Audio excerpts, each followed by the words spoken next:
welcome to today's panel event on the living wage. We will be discussing wage inequality and how it is holding back the levelling up agenda. My name is Jeneveieve Treadwell, and I'm a senior researcher on the Levelling Up programme. Levelling up is normally thought about in tangible goods, be that trains or high streets or pubs. But really, what can limit that and what can limit that change is if the people in those places are being held back in some way. Sorry to cause distraction. Not Thank you very much.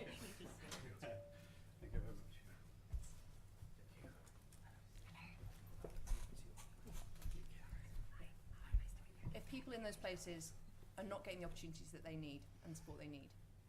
One option that has been proposed to dealing with this is the living wage. But there needs to be a discussion around how we implement that and some of the challenges that might face for employers and the wider economy.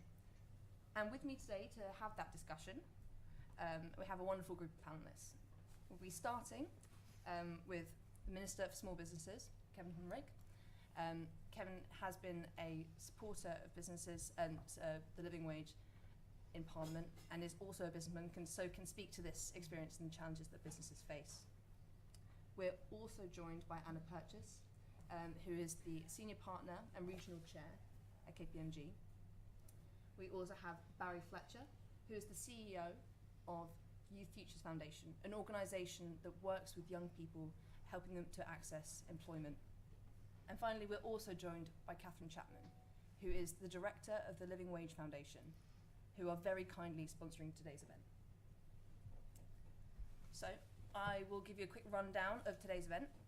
We will be starting off with 5 minutes each from our panellists, who will lay out their thoughts on this topic. Following that, we will go into questions from you on the floor. I may also abuse my position as chair to ask some questions, but you can try and stop me. So, without further ado, Minister, would you like to start? Yes, thank you very much. And sorry I was a little bit late. Kevin Hollinrake, Minister for Enterprise Markets and Small Business, and passionate advocate for business and how this can provide some of the solutions in business for over 30 years before politics. So I'm a little bit biased, I guess. But big fan of the National Living Wage, of course, the Living Wage Foundation, the proper living wage, of course. So do wonderful work, and I think we're always on the same page that this point in time to not too big a burden on business, done on a voluntary basis, bring people in, and I think it's wonderful work that you do. Of course, we're trying to get somewhere near it with the National Living Wage, and we're closing certainly on the national figure rather than the London figure, but and our aspiration to get to 2/3 of median income next year, biggest ever increase this year, partially driven by inflation, of course, 9.7%, 10.42, but a significant increase next year as well. So, big believer in that, and I think also a big believer that the government should only intervene really where there's market failure, and there was market failure around low wages, and I think this is absolutely the right thing to do, so supportive of the National Living Wage, whilst totally agreeing what Jeneveieve said, which is about making sure that the impact on business is not detrimental to jobs, which is the balance you've got to strike. I probably come at this whole levelling up thing from a different perspective. Big believer in it as a northerner, of course, in terms of we're for the north because we're from the north, but also same thing from business. But where's prosperity derived from? To really understand that simply, I think you've got to go back 7,000 years to the first people who stopped being hunter-gatherers and started domestic production of agriculture. And actually what happened then, it produced a surplus. And as soon as you get a surplus, you get barns that need to store it, you get money that needs to transfer it from one person to the other, and of course when you get money you get taxes. So the taxes that derive from the excess production of agriculture pay for all public services. So that's where the reality is, and so the more productive you get, of course, the more excess production you have, the more prosperous everything becomes. So everything in terms of prosperity, which is what we all want in politics, is derived from the private sector. So when we look at levelling up, I think we tend to look at this and look at what we're doing about trains, if I dare mention that word, whether it's roads, whether it's skills, all those things are important, of course, and the government should do stuff that private enterprise itself cannot do. But really, what you need in terms of driving prosperity forward, you need private sector investment.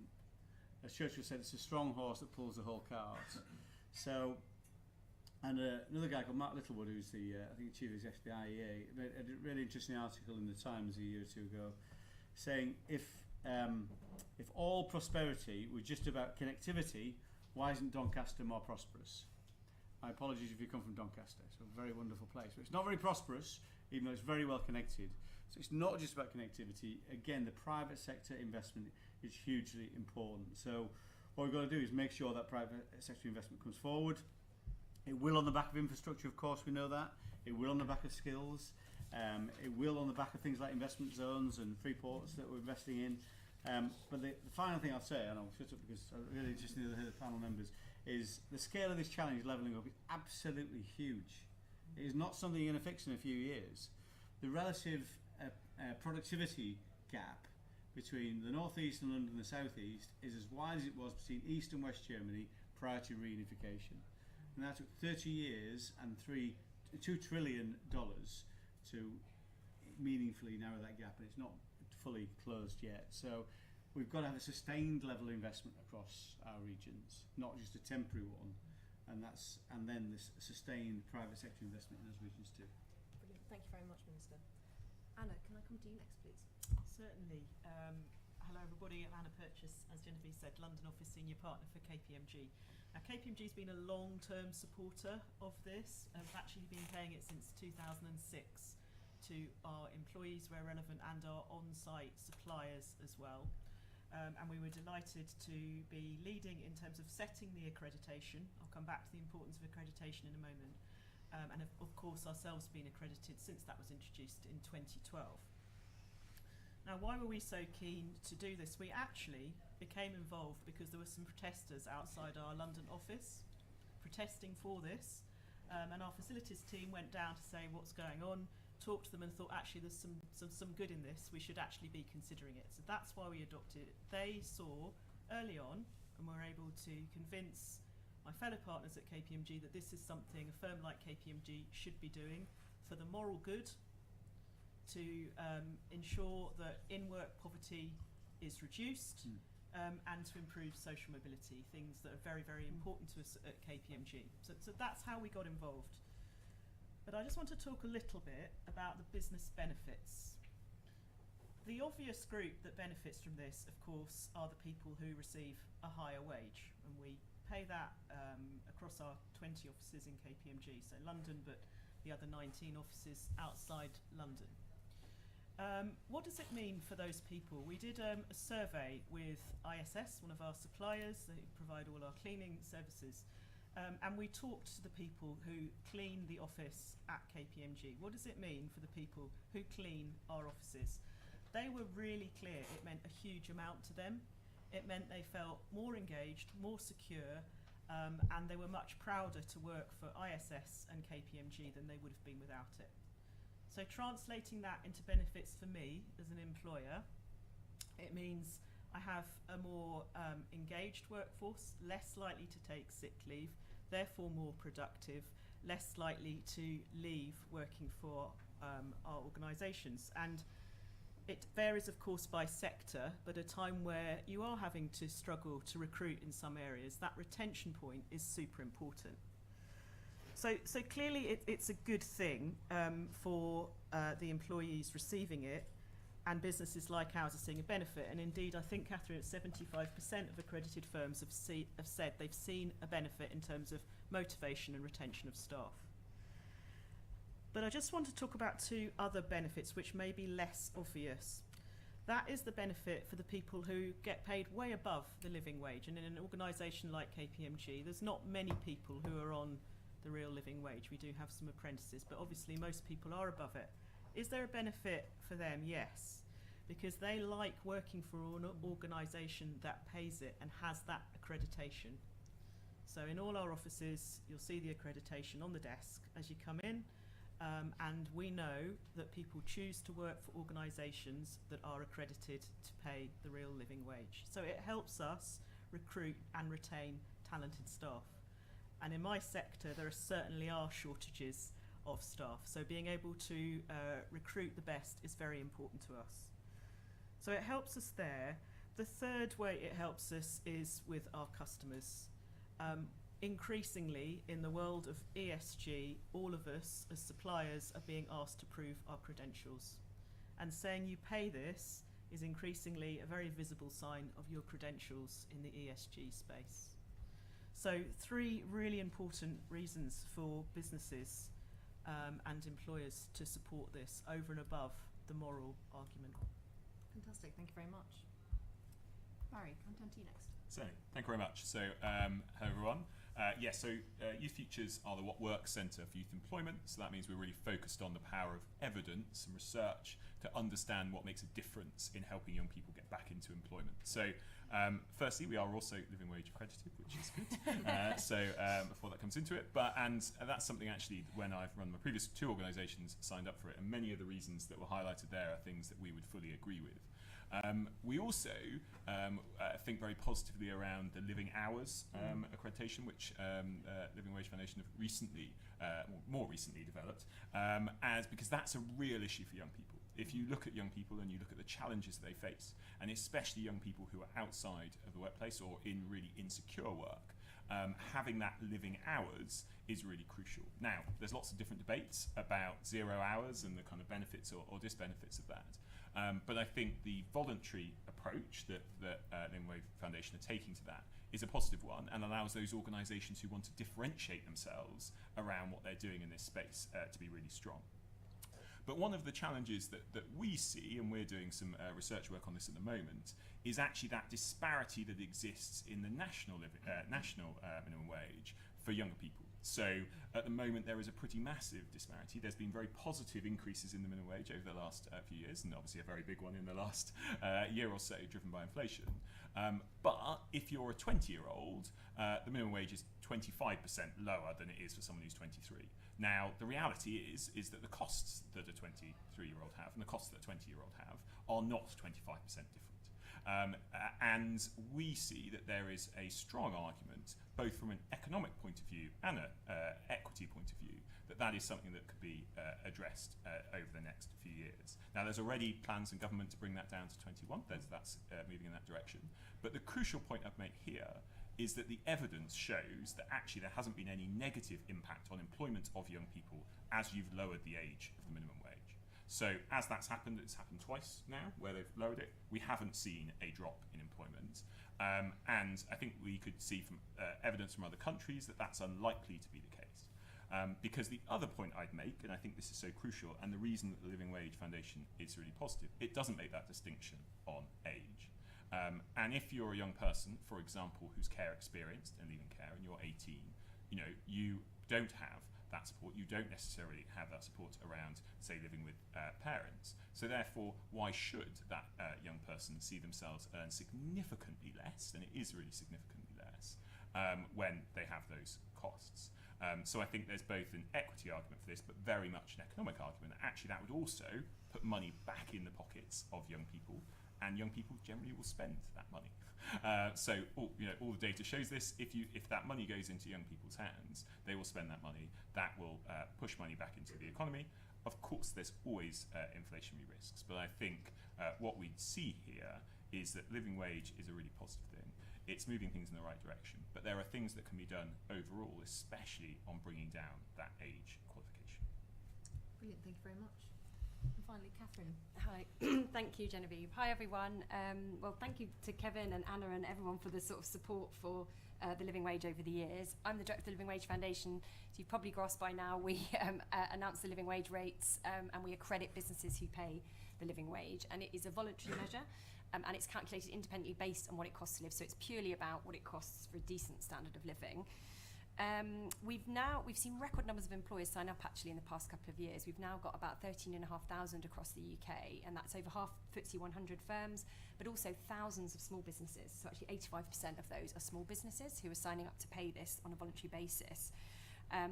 and that's really positive news. And of course, what we've seen over the years is the minimum wage and the national living wage and the closing of that gap, which has been fantastic to see. And I think we really see our model of kind of putting that voluntary benchmark out there to kind of pull the market towards it, change business behaviour, and then give some kind of headroom, if you like, for the minimum wage to go up, as having really worked, I think, over the past sort of decade or so since we've been around. But we do know that there are, of course, still gaps, significant gaps. There's around 3.5 million people earning less than the living wage at the moment, and that is not evenly distributed. So looking at this from a levelling up and regional inequality lens, we know that, for example, people in the South East, about just over 9% are earning less than the real living wage, compared to nearer 14% in the East Midlands and Northern Ireland, for example. There was also, picking up on that insecurity point and living hours, there was some research out last week by the Work Foundation that also showed that what they call severe insecure work, and by that they mean people on 0 hours contracts or casual or agency who don't want to be, who want secure contracts, that there's real regional inequalities when it comes to that kind of insecure work as well. And I do think that is going to be a blocker to the levelling up agenda, ultimately. I mean, regional inequality, there's lots of drivers for it, but if you don't have that baseline of kind of access to decent jobs that are secure and pay a living wage, it's going to be hard to meet those levelling up targets, and certainly as whole swathes of the population in those areas are not going to feel the benefits.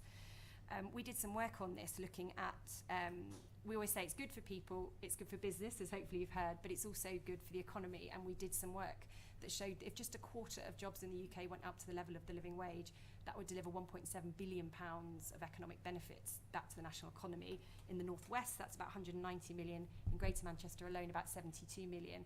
And that's through increased local spending. So to your point about young people on low income spend, and they spend locally. So they do really boost the local economy.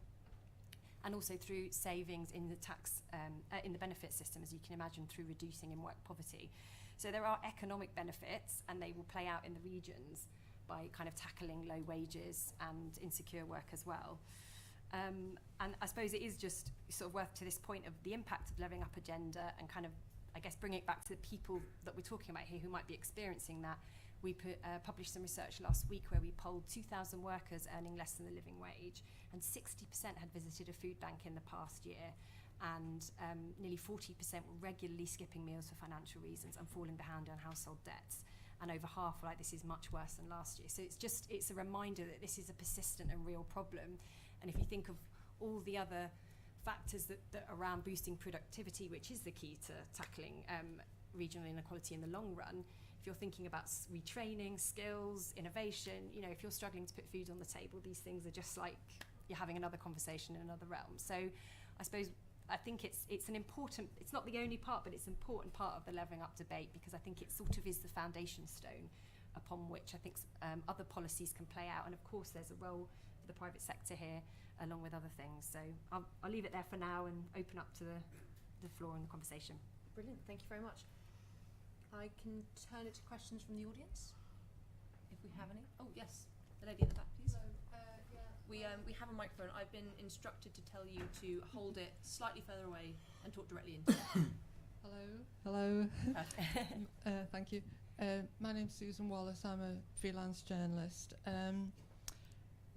Katherine, and to everybody, Barry, you mentioned 0 hours contracts and so forth. Why is there not a model, and correct me if I'm wrong, of the living wage where it's based on monthly income, whereas most bills for everybody are paid monthly, mortgage or rent and all utilities and everything else. And also a second point is, or question, to hear your thoughts please. Would there not be like a tiered levels of the living wage, in a way that people, when they calculate how much they would need to have a comfortable retirement, they have a basic and, some sort of different levels that people can relate to just sort of shake things around a bit, if they're not already in place. So please clarify. So that we go with an hourly rate, because in a way that its closest parallel is the minimum wage, which is the hourly rate. So both from a kind of employer implementation point of view, it will align with how they approach pay scales and payroll. And and we don't talk about it at monthly rate because obviously, like you say, people will work different hours. The way it's calculated is based on something called the minimum income standard, which is a basket of goods and services that people need for a basic standard of living, food, travel, household things, but also those little things like the one that always gets me is a stamp for grandparents to send their child a card. You know, goes down to that level of granularity, and then it accounts for that across 17 different family types. So it's weighted across the population to be as representative as it can be. These things are never perfect. Now you can look at different grades within that minimum income standard, but when it comes to something that's actually going to be useful to businesses, they need a number. You know what I mean? They need a single number, and from a kind of achieving change point of view, having that simplicity has made it successful, to put it bluntly. Just on the hours piece, it is just to clarify, because thank you for mentioning living hours. That is kind of like another benchmark in the hours, because we knew time and time again we were coming up with people saying, what about hours? You know, it's not a living wage if you're only getting whatever hours a week. So the standard, after extensive consultation with employers and labour market experts and unions and workers, it's 4 weeks notice for shifts, 16 hours a week unless the employee requests otherwise, and the right to request a contract that meets minimum hours, regular hours. So that's just to be clear that that's the kind of equivalent benchmark for hours. I hope that's answered your questions. I can talk about pensions, but might let others come in. Yeah. Just on that point, on the right to request is something we're actually legislating for as well. So a right to request predictable terms and conditions, which include the hours across that normal working pattern. So something that will that's I think received royal assent, but will become into effect sometime next year. So you'll have that, and that was more or less what Matthew Taylor in the Taylor Review had recommended. Yeah. So we put that recommendation and have implemented it. Fantastic. Anything else on the floor? Yes, I'll take two at a time this time. The gentleman behind Lawrence and the gentleman there at the back. Good afternoon, Daniel Kebede. I'm the newly elected General Secretary of the National Education Union. We've got an exhibition downstairs, and I wasn't expecting to attend any fringes where I agreed with what was said, but I've been really pleasantly surprised. Really pleasantly surprised by this one. Obviously, we represent 500,000 teachers, school support staff, and child poverty is a real key issue for us that we are campaigning on. You know, we've seen statistics from CPAG, 4.2 million children living in poverty. I know there's some dispute about those from government, and I appreciate that. But for me, as someone who's been a teacher for a long time in the Northeast, actually, I've witnessed child poverty, rise over the past decade, and for me, it leads to an entire wastage of human creativity. You know, to level up, we do need to tackle the issue of child poverty. So my question really is for Katherine. Do you have any data on, what it would do for the child poverty statistics if the, living wage was universal? Because obviously 3/4 of parents, children in poverty, have parents in work. Yeah. Cheers. Thanks very much. And then, gentleman back. Thank you. Richard Clure, leader of Wiltshire Council. First, Kevin, building on your point, we're pretty sure the Sumerians invented writing to record tax, so without tax you don't get Shakespeare. On to a question. Levelling up is something that pretty much leaves Wiltshire behind. We have a lot of retired affluent families, yet if you look at the actual data, the average working wage in Wiltshire is lower than Liverpool or Cornwall or Sheffield, and yet house prices and rental prices are crazy. So there has to be to achieve, levelling up, I've got small areas of deprivation, but they're pretty acute where they exist. And they're consistent. They've been there for decades, for 3-4 generations. So what advice can you give on how to take that lens to apply on a local level, even in a place as according to the government, that needs as little levelling up as Wiltshire does, to actually try and move that dial, to try and address those issues? It's something we're looking at. It's very tough. Brilliant. Thank you very much. Catherine, can I leave you to answer the first one? Yeah. And then can I potentially pass on that question and split it between two people? First to you, Minister, and then to you, Barry. Thank you very much. Just to say, you're totally right about the child poverty. All the grimly, the statistics are that it's going to be growing. I think the Resolution Foundation have said, 180,000 more children are predicted to go into poverty in the next few years. And as you also said, 2/3 to 3/4 of children in poverty have a parent in work, which is why wages matter, because it's people who are in work. To your point about do we have statistics to show, that is very good, and I'll take it away, and I think we'll see if we can get that figure. It's a great idea, so thank you. I mean, if the question is on house price, I mean, there's plenty of parts of the country that look very prosperous that are not. And my constituency is one of them. You can blame the local MP perhaps, but you know, because you have low wages, like a lot of agricultural workers in our area, or high house prices, you know, the whole situation is out of kilter completely.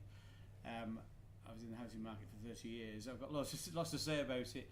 Of course, it's a supply and demand issue, but there's nothing I've seen that's going to turbocharge supply. Even if you've got to 300,000 homes being built a year, it's not going to, that formula is still going to be way out of kilter. I think you've got to have other types of intervention, social housing building, of course, be it to purchase, shared ownership, and to rent. I think we do need to invest more in doing that, and I think whether that's reflected in terms of the national living wage and whether you could nuance it at that level, that's a question for others probably in terms of trying to answer that one. Perfect, thank you. Barry. Yes, I think the couple of points I would add is, one, when you've got those areas of deprivation within much wider area, we've certainly been funding programs that really look at that very hyper-local, because what you tend to find is that you have issues on, say, specific estates in very specific areas where you've often got intergenerational unemployment, and unless you address that, then you tend not to see those things move forward. So I think you're absolutely right. There are areas of the country where you will see actually overall deprivation being lower, but there are pockets. And we've been looking at specific interventions, different approaches, especially focused, as you might expect, on young people, but things around some of the government's work on youth hubs and building on that, actually to think about how do you get young people into work in those areas, because actually trying to do something across, say, a local authority is not necessarily successful and not necessarily going to work. And that, of course, relies on working closely with employers, because you need local employers to see the opportunities, because you also see, unfortunately, prejudice sometimes against those estates and young people who are living there, and they're seen as actually not necessarily being able to move into those roles. So I think that's really important. But it's also the importance of better skills. You know, that we haven't, for example, around apprenticeship. So a great opportunity for young people. But at the moment, our apprenticeship minimum wage is extremely low, and actually puts off a lot of young people from going into an apprenticeship, because they see, actually, I'm going to earn less doing that apprenticeship than I would. Now, of course, you could say, well, actually, you're going to earn better wages over the next 5 years.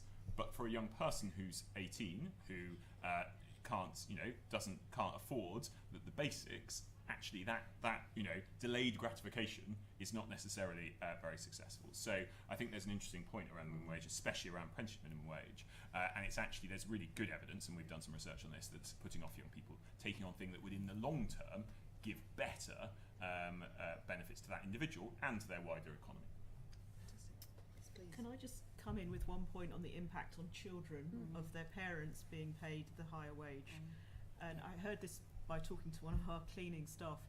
It meant she could work fewer hours, really obvious point, so therefore she was at home with her children in the evening and able to help them with their homework, which is what the people, the very well-off people, of course, will be there, the helicopter parents, and that meant the world to her that she had that time with them, and I'm sure it's having an impact on their future lives too.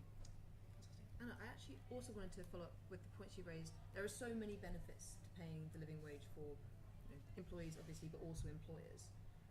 Apart from some of maybe the more obvious financial constraints, what do you think is holding businesses back from taking up accreditation, and also what can be done to support them to take that step? So as Kevin said, it's entirely voluntary, but it is a commitment. It's a commitment, and you need to take it seriously. I know that from looking at what we've done in KPMG. You're looking at your on-site suppliers as well, so there's a lot of work. You have to understand your suppliers, where are they on their commitment journey. So you can't do it in a couple of weeks. You have to take it seriously, and if you do it, then make the most of it, as I said, and advertise that you are accredited.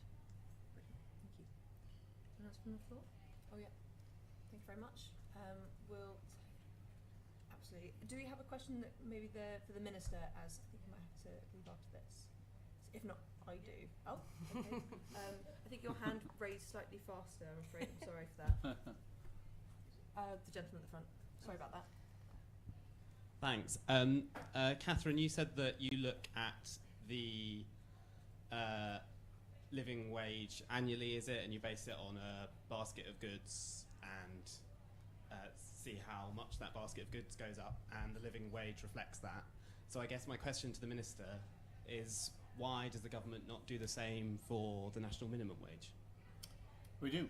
Regularly. There's something called the Low Pay Commission. Looks at all those factors, takes into account inflation, and that's why we've got the highest ever increase in national living wage this year, 9.7%. So there is a relationship between where inflation is and what the rise is. There was a slight timing difference, so at 1.11%, and it got 9.7% increase, but inflation's obviously below that level now anyway. So, but it is one of the factors. Fantastic. And one short question from me. Yes.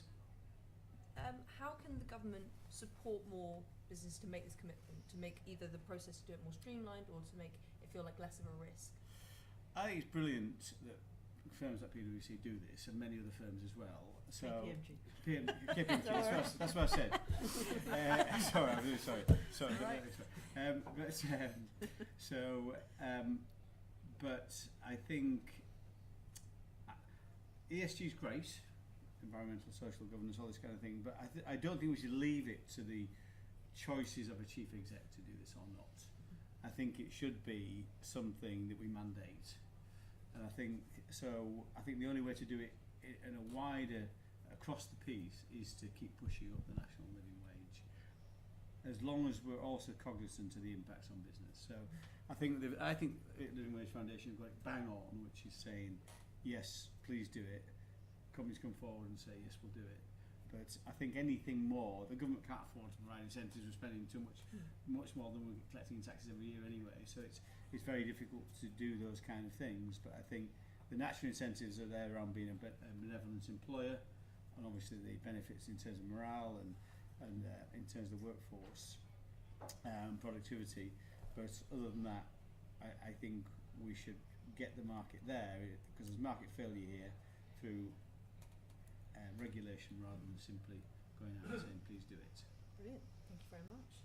Pleasure. I'm sorry I have to arrive late and leave early. Not at all. Thank you very much for your time. The nature of things. Thanks very much. Thank you.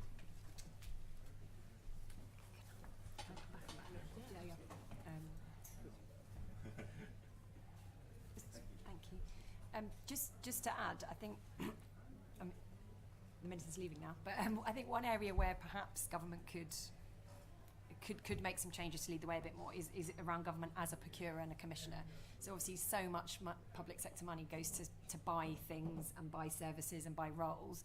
And in England, in Scotland and Wales, for example, they have fair work standards where they'll build the living wage into kind of contractual relationships. So I think that is actually one area where I think government could take a step further towards supporting the living wage and potentially living hours and other things. If you take this kind of statutory floor stretching standard, if they built that standard into more of their procurement frameworks, like they've done in good employment charters in Greater Manchester and other parts of the country, that is one way where actually they could shift the dial, because lots of those jobs are actually where the lower paying jobs are going to be anyway in terms of government procurement and purchasing. So there is actually, I think, quite a tangible thing that the government could do to make progress towards like closing that gap and actually pushing things forward. So I would add that. Yeah.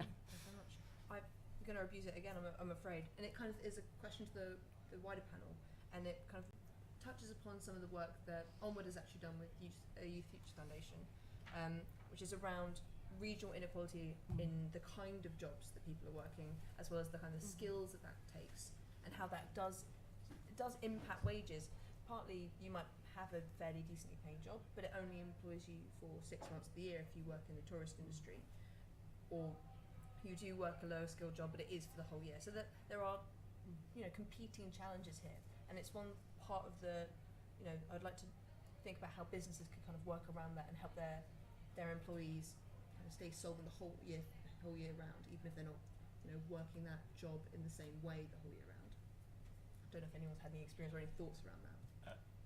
I think there's a really interesting point at the moment around sort of job design and how much employers think about how they structure a job. So there's lots of jobs out there that employers have had in a very specific structure, often for a very long time, and it's often, to be honest, not because they've started out to design it like that, it's just because that's the way it's been for a long period of time.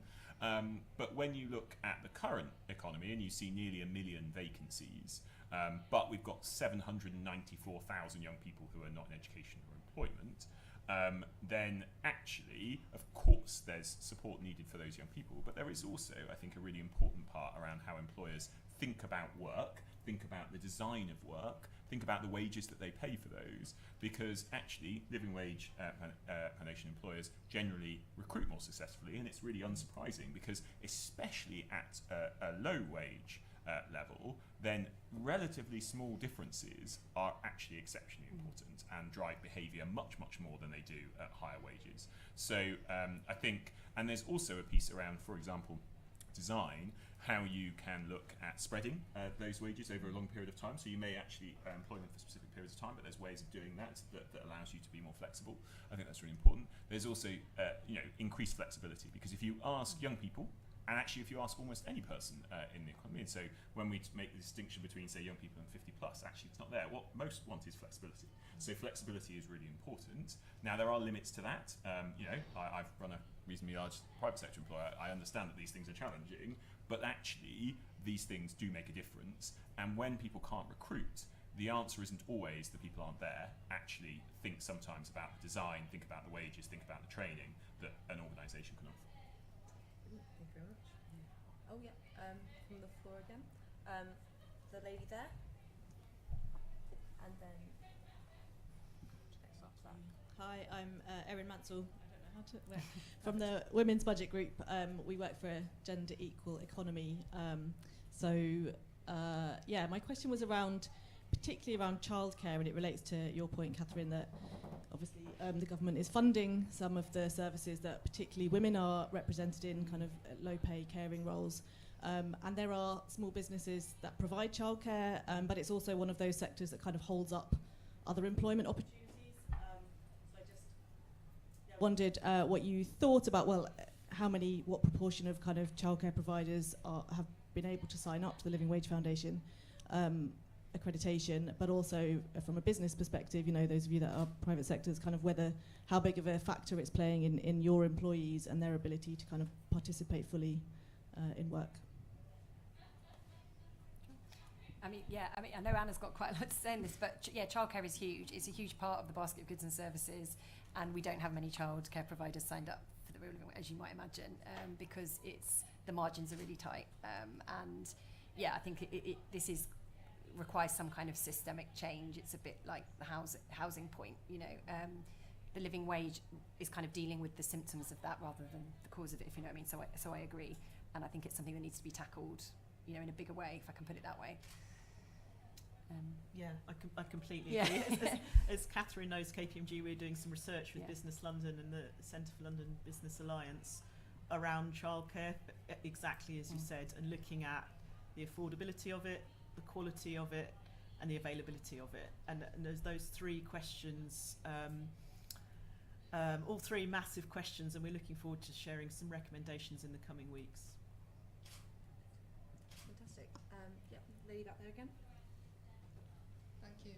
I mean, would it not be the case that well-heeled people want, flexibility, but the less well-off, they really want security, and maybe options within that, and casual work, the growing casualisation of, creative industries over the years, and short-term contracts, 0 hours contracts.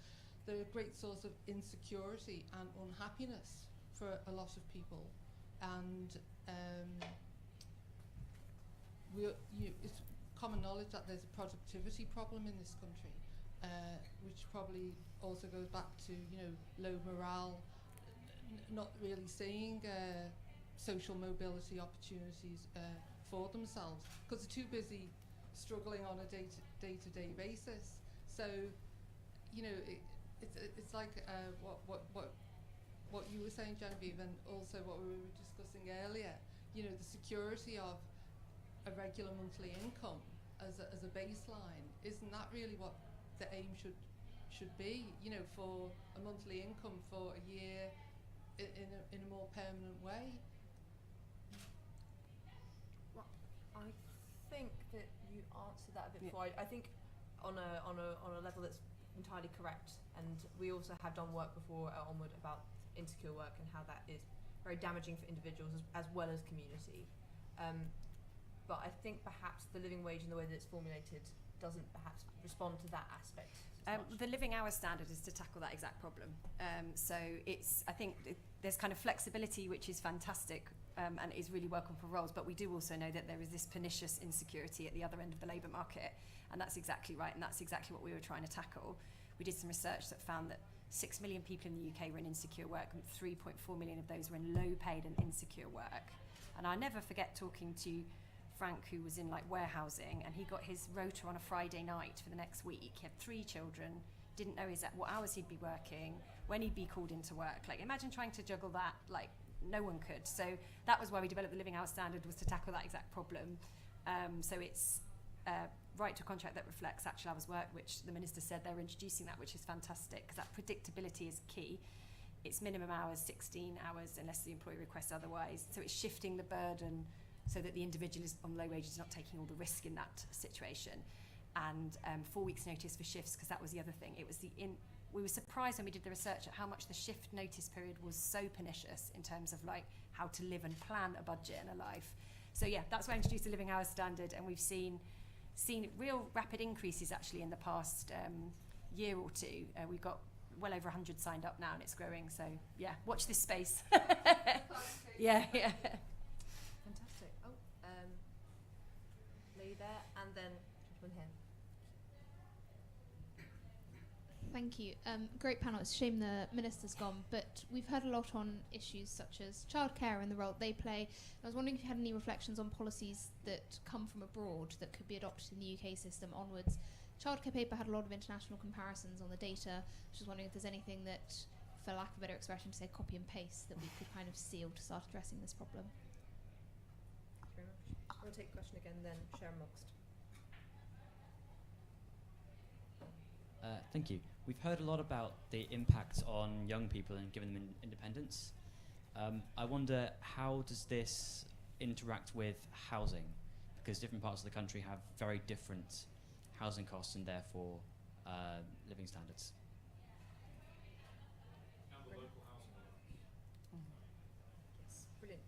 Would anyone like to take the international examples first? I probably don't have particular, and I would hand over to Chloe from Living Wage Foundation about specific ones around living wage aspect, but I think I would highlight the international examples, and you might expect me to focus on young people, but actually how you get higher wages for young people earlier. So we have, I think, not a unique problem, but certainly more of an issue of young people staying in low-paid work for longer than you see in some other countries. So if you look at the OECD, the lowest rate of NEET in the whole OECD is the Netherlands. Didn't used to be that. They've reduced it from over 10% to 4.5%, which is a great example of what you can actually do with. But their focus is very much around, especially technical education, especially apprenticeships, and trying to make sure. And they also do some subsidised wages as well in that early stages to really support young people to get on a good pathway to a higher paid job. Because actually that's one of our bigger issues here, is that actually that stays for much longer than it does necessarily in some other countries. So although overall we have a strong and genuinely thriving labour market, a very flexible labour market, so we actually have a huge amount of flexibility for employers actually, but actually one of the things we don't do very well is get young people, especially for those who are coming out of school, for example, not securing good GCSEs, on a pathway to a better wage, and often those young people remain on low wages right into their 30s and 40s, and that is something that we should do something about. Thank you very much. Any examples through colleagues within KPMG, but perhaps from international branches, and how they've kind of seen differences in their labour market? I can give my own example. So I was lucky enough to live in Denmark for 2 years and saw very clearly the benefits in a KPMG office of the impact of broader equality of salaries throughout the economy. So yeah, I can say from my own experience, that was a good thing. This sounds very grand, but I was actually in New York last week for the UN General Assembly, because the UN Global Compact, which is the private sector side of the UN that has the 17 Sustainable Development Goals, Antonio Guterres sort of threw the gauntlet down a bit and was like, we're not going to reach them, the private sector needs to step up. So there's this Forward Faster initiative that we're quite proud to sign up to, and one of the 5 areas was living wages, and the commitment was direct operations by 2030 and a joint action plan for suppliers and contractors, because in the UN Global Compact and its members, which is about 20,000 big multinational companies around the world, had realised that this was quite a critical way towards meeting the Sustainable Development Goals. But also globally, it's very hard, isn't it, to pick international examples and compare. The UK has a very flexible labour market compared to our European counterparts, not as flexible as the US labour market. But the discussion on living wages, for example, is just different around the world. In America, it's still further away. But what we have done is we've launched what we're calling our global affiliate network. So we are now partnering with an organisation in America called Living Wage for Us, US, which is setting living wage rates and is getting employers to sign up. So we've got a few employers now that are accredited now in both the US and the UK. We're launching in Canada, New Zealand. These are obviously all labour markets that are relatively open and flexible. In Europe, it's different. It's collective bargaining, it's tripartite models of negotiations formally between unions and businesses which set wage rates often on a sectoral basis. So it is kind of what works in the UK. But what I would say is that we are quite far ahead in some ways in the kind of labour market we have in having increased our minimum wage quite rapidly. I think we've had the most rapid increase in the minimum wage out of most other countries in recent years. So we are doing some things right in that respect. But from an inequality point of view, particularly on regional inequality, we are not doing so well. And we are not doing so well compared to our European counterparts. And crucial to that, as you probably heard, is productivity is low in the UK compared to lots of other countries. And some of that is to do with the fact that we have the London and the South East, whereas it's the rest of the UK. We don't have any, it's completely imbalanced. But yeah, that is a massive, complex and thorny problem in itself. So it's probably not a particularly helpful answer, other than to say that actually, for the first time in a long time, lots of global companies are coming together with organisations like ours to look at actually how can we change the dial on this globally, which is really exciting. And ESG helps there, doesn't it, Katherine? Yeah. So looking at what standards should be set globally to illustrate your ESG credentials. Yeah. Stand for one other I just thought of as we were talking about there, just on the international side. One of the others is around recruitment. So publishing of wages, for example. There's been some interesting research done in a few areas, actually, a few states in the US who've been trying this. And the trials are still at early stages, I would say, so there's an interesting point. But there's certainly some good evidence that publishing wages, when you advertise a role, improves gender equality. It does improve the access for lower paid individuals because they're often not sure whether they can afford to take a job when those things aren't clear. So, and it will also show people what the progression they can take, and you find that actually people are able to bargain for wages better when they know what that wage is. So now, whether that needs to come from a governmental sort of policy position, or whether that could be an interesting idea for thinking around voluntary action from employers. But it's certainly been done in a few areas, a few sectors where that's being pushed. And there is some emerging evidence that can help to push up wages over a period of time in a positive way and create more equal wages. Thank you. And can we return to the question on housing and house costs as well? Well, I mean, I guess it's another one like childcare that, it's huge and it has a huge impact on people's living standards. The living wage calculation itself is rental data because we're looking at people who don't tend to own their own homes because it's lower than that. So the impact of the housing market is in terms of the rents in the living wage rate. But I think as the Minister said, it's one of those huge issues that's going to take, not to sound defeatist, but a considerable public investment in building new houses because it's a supply and demand issue. So it's kind of a big public policy challenge, I would say, for the next foreseeable few years. I think there's just an interesting point. Obviously, the Living Wage Foundation have a separate London living wage. Yes, that's true. I haven't mentioned that yet.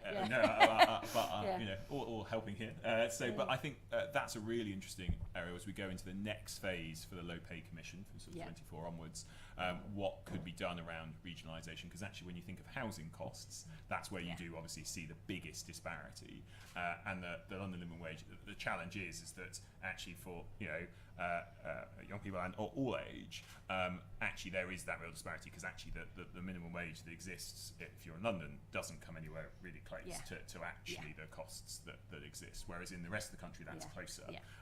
So I think there's an interesting question, and I think an interesting question for government over the next, say, 3 to 5 years as to what that might do. And I know that there is some discussions going on that at the moment. So I think that's one to think about. On the regional inequality, my question would be, obviously a wage is a really good starting block, and it gives people security and the ability to, you know, feel more comfortable. But what other things can be done to kind of get to some of the more core challenges, like some of the businesses you've worked with, or some of the people that are experiencing that? What do they kind of put as like one of their first priority in their area that needs to change for them to kind of feel like they can succeed? Well, I mean, yeah, that's a big question. I think. Perfect. So I think we've got. Yeah. I mean, businesses will talk about a whole range of different things that will be affecting them. If it's business rates, access to kind of talent and so on. But I think if you look at some of the recent data and analysis that was looking actually like what is driving regional inequality. And it is fundamentally about productivity. It was looking at, for example, this is getting sort of out with real living wage, but STEM graduates, there's still a dearth of STEM graduates. So if you look at the wage returns to STEM graduates, that's still holding up, whilst overall graduate returns are starting to decline, if not stagnate, if not decline. So there's still a shortage of that. It's about private sector investment, it's about access to finance, and it's about sort of transport links. So it's kind of these kind of big things, I think that's holding it back. Living wage accredited employers, because it's voluntary, they tend to be the ones who are quite ahead of the pack, so they are already starting to think about some of these things. And just back to that earlier point of where the living wage works best and has the most impact, and we actually know this now from some survey work, but also from some amazing work we did with ISSS and KPMG, is it works best when introducing the living wage, you don't just see it as a cost and increase your payroll, you look again at the quality of that job and you think, how can I make this a better quality job where productivity goes up and we can afford to pay higher wages? And on that cleaning example, for example, they moved the cleaning from nighttime cleaning to daytime cleaning. They did things like they moved the bins around so that cleaners didn't have to go so far to move the bins, but also it meant that in the daytime they felt more of a part of a team at KPMG and they were proud. So you're looking to your point of like assuming that this is how you do a cleaning job and someone comes in at night, you can use it as a moment to kind of lift the bonnet up and look at what you're doing, and is this actually the best practice both for the employee and for the firm? And that's where I think you start to see those innovations that can help to drive up productivity improvements and move to that kind of place we all want to get to of high wages and high productivity. I think we have time for one more question, if anyone has one. Please. Thank you for the panel discussion. It's very insightful. We spoke about incentivizing more businesses to take this on. There's a lot that government could be doing on mandating the living wage. It's fantastic. I was wondering what other non-governmental sort of organizations can do. Industry bodies specifically, given there's a sectoral challenge here. Is there anything that sort of membership organizations can do to mandate this? Just thought I'd get the panel's thoughts. Brilliant. Who'd like to go first? Well, I'd say all of those, certainly. And then in some of our cities, I'm one of the co-chairs of Making London a Living Wage City. We're looking with Katherine at running an Iconic Employers campaign, which would give lots of attention to those that have already accredited. So I think anything that reinforces good practice like that, groups of employers, is definitely worthwhile. So does that mean that ISS has taken the KPMG model and worked out with other KPMG offices around the world the same sort of thing? Because ISS is global, KPMG is global. Yeah, I don't know. I don't know whether they've done that globally. It's a good question. Certainly throughout the UK they have. ISS is themselves accredited. Yeah. I mean, we're actually starting to talk to KPMG Global about doing that through this global work. But yeah, it's advocacy, as Anna said, and then pushing it. I guess to push it further as an individual employee, you can push it even further down your supply chain or talk to your clients, which I know some employers are starting to do now. So I guess using your power as a procurer and your power as an advocate within your industry or local area, it really does make a difference. Yeah. Yeah, no, I think that's an extremely good idea. I think especially around some of the sectoral bodies and seeing the benefits of that. If you look at areas like the social care sector where that's extremely challenging. Because actually with some of these things, it does need kind of reasonably large scale adoption for then a single organisation to feel that they can do it, especially in those hyper-competitive industries where you're very contract-based and bidding for contracts very regularly. So I do think there's a kind of interesting opportunity around some of those organisations to do that. Okay, wow, brilliant. Unless there are any more questions from the floor, I think we should give a round of applause to the panellists.